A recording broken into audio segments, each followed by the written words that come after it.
the worst decisions of the U.S. Supreme Court. The Dred Scott case.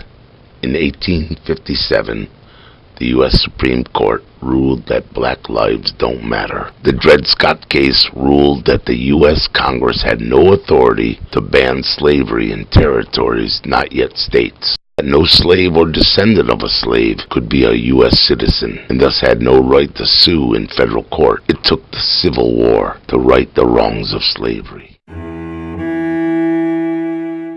Roe versus Wade. In 1973, the U.S. Supreme Court ruled that unborn lives don't matter. The Roe versus Wade case legalized a woman's right to abortion and led to abortion on demand. And since that decision, over 50 million abortions in the United States of America.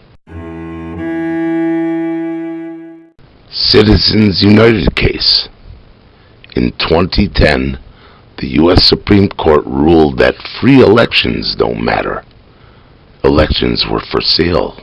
The Citizens United decision basically sold our politicians elections to the highest bidder. Hence, rich persons, corporations, and unions through super PACs, political action committees, individual donations, can buy politicians in elections. Money was deemed free speech. In short, bribery of political candidates was legalized. Johnson versus McIntosh. In 1823, the U.S. Supreme Court held that Native American land rights don't matter.